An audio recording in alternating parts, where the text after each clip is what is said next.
Okay, Mr. Stillwell, questions? Yes. Was this your first DUI checkpoint? Yes. When you asked me to roll down the window further, did I appear angry? No. When you asked me to get out of the car, did I get out of the car? Yes.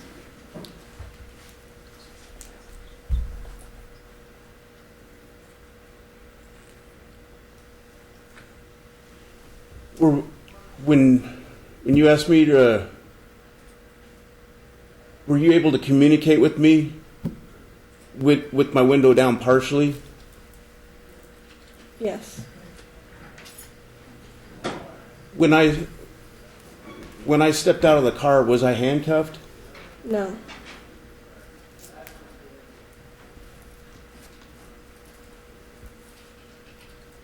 When I stepped out of the car, did I ask why I was being arrested? I don't recall. Did I ask about probable cause? I don't recall what your questions were. Do you recall saying my eyes were red and watery? Yes, I do remember that. That was at the car?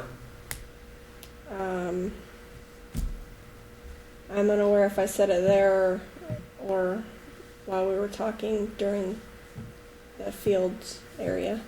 Do you remember you were the officer that ordered me out of the car? Yes, I do remember that. What was the probable cause that backed up your order for me to get out of the car? Because you would not roll down your window completely.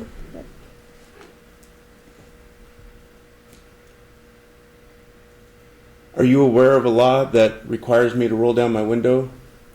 Or were you at that time? Yes. Can you state that law? I don't.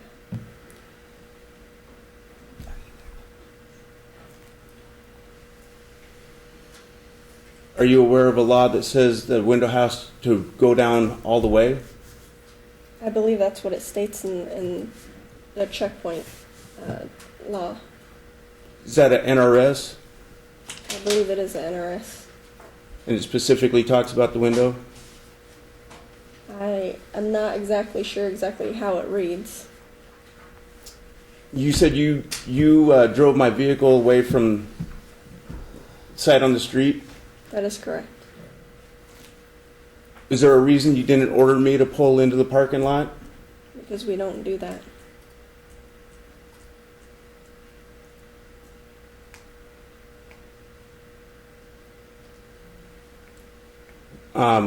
When you searched my vehicle, were you searching it incident to arrest? No, What was the evidence you were looking for when you searched my vehicle? I didn't search your vehicle.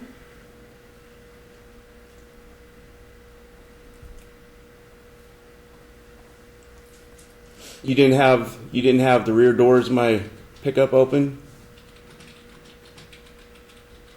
I don't recall. I may have, I'm not sure. The passenger side too? I do not recall. Were other vehicles searched when they were parked? If the person is under arrest and we have to tow the vehicle, yes, we do conduct an inventory, and I do not recall if I did an inventory of your vehicle. So,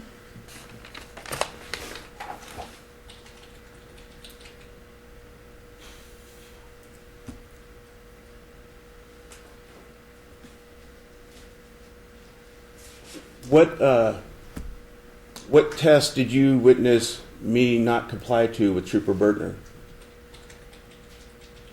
specifically, I don't recall. I mean, that was her duty to do that with you. So you don't know what tests I was ordered to do? I know what tests she probably asked you to do because they're standard tests. But you didn't witness any of that, so you didn't witness any tests? Or the request of any tests? I don't recall because I was parking your car and dealing with the gun thing, so I'm not sure. I don't recall where I actually came back and what portion of the test that Trooper Bertner was on. Was the serial number of my gun run, Yes. was that as evidence of a crime? No, it was checking to make sure that it wasn't stolen. Is it department policy to search serial number as absent a crime? I'm unaware of that.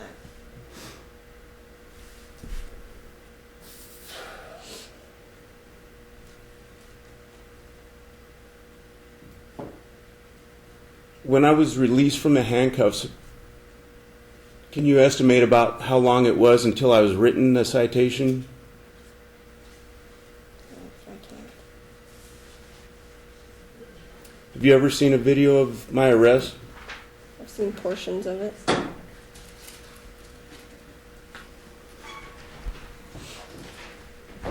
Have you seen the part where you and Trooper Bertner and I are at the back of my pickup after I was given my belongings back, my property?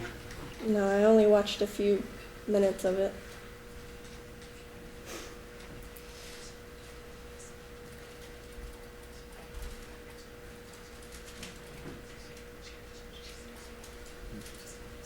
When did you suspect me of drinking When you or wouldn't being roll down, intoxicated? when you wouldn't roll down the window and your eyes were bloodshot and watery.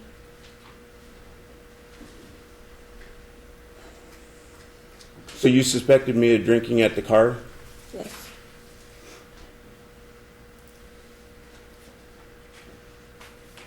Did that have any bearing on you asking me to, or ordering me out of the car? Well, not complying with rolling down the window. So the red watery eyes didn't have anything. It was all about. Has a play. Okay. Comes into play.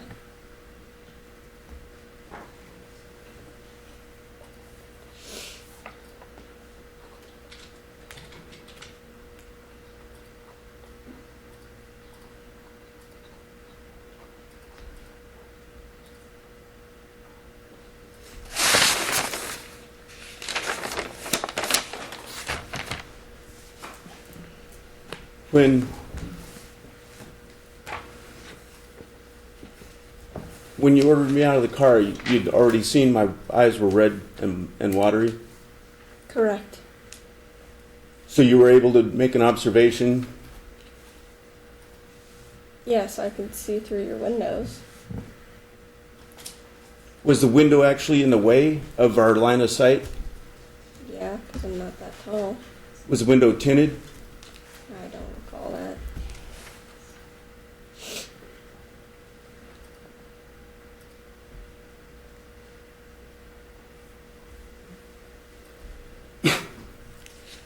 When you saw that my eyes were watery and bloodshot, wouldn't you have asked me to step out of the car either way? Yeah, I would have.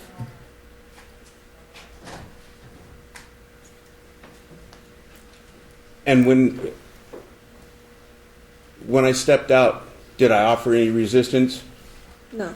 Did I try to hide the fact that I was open carrying a weapon? No, you did not. I think that'll be all. City? Just have one question. Trooper, when you ask a person to roll down their window at a checkpoint, is that an order? Yes. Is that also a direction? Yes. No further questions, Judge. Okay, thanks, Trooper. Have a seat for me outside. Please don't discuss your testimony with anybody. City? City calls Trooper Bertner. Okay. Okay.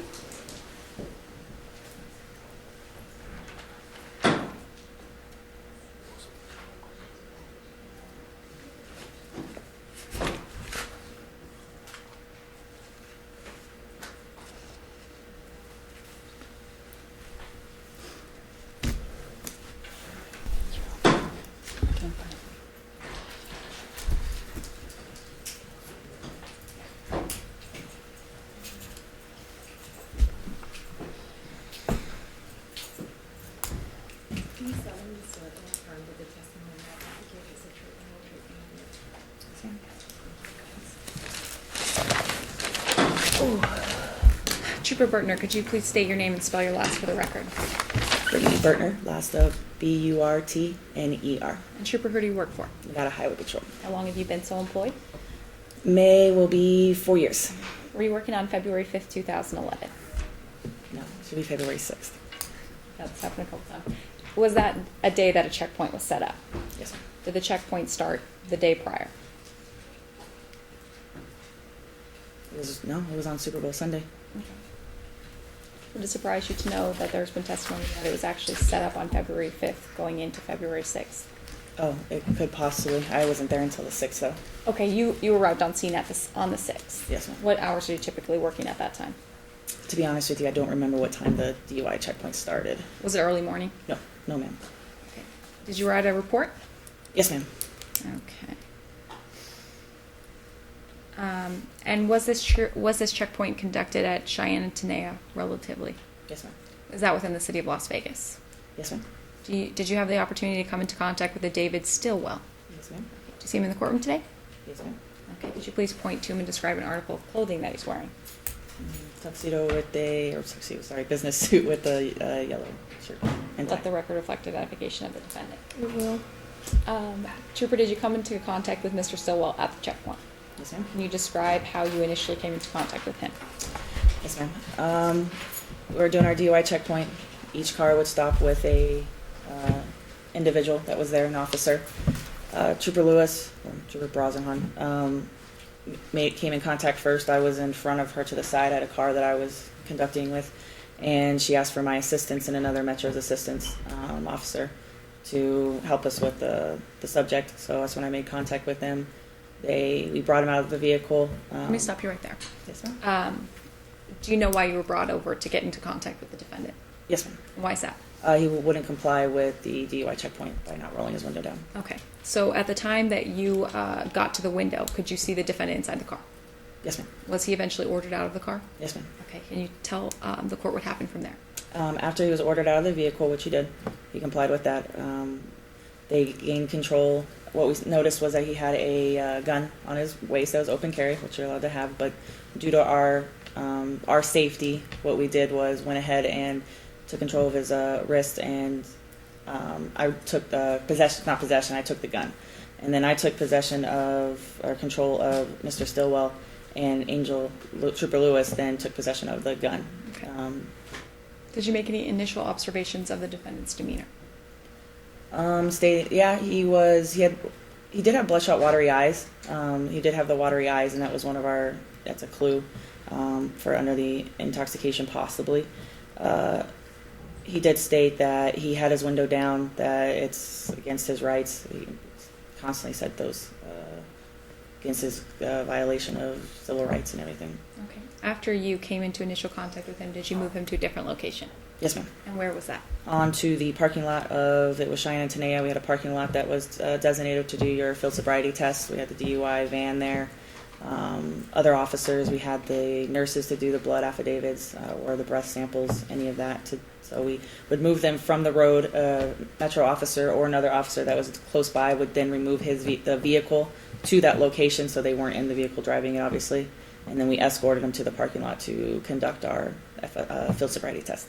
If you observed bloodshot or watery eyes on any driver, would you ask them to get out of the vehicle? Yes, ma'am. In this case, when you moved or the defendant over to the field sobriety location, did he comply with the field sobriety tests? No, ma'am. He wouldn't do any of them. Did he say anything while you asked him to perform these tests? I don't consent to any of this. He also, I mean, it's probably not the exact wording, but to a similar extent that it's against my constitutional rights, but I don't consent to any of the field sobriety tests or any of that. Are the people that you bring over to that location required to consent with field sobriety tests? They do not have to do the field sobriety test now. If a person denies taking the field sobriety test, what do you then do? The next thing is if I have clues that state that they could possibly be under the influence, and they refuse to do the field sobriety test, which they are allowed to, they cannot refuse a preliminary breath test, because I need to make sure that since you're not following with my clues or not doing my test, then I need another thing that is evidentiary that can go into court to say yes, he is not under the influence, there's blowing zeros, or yes, he is over the influence.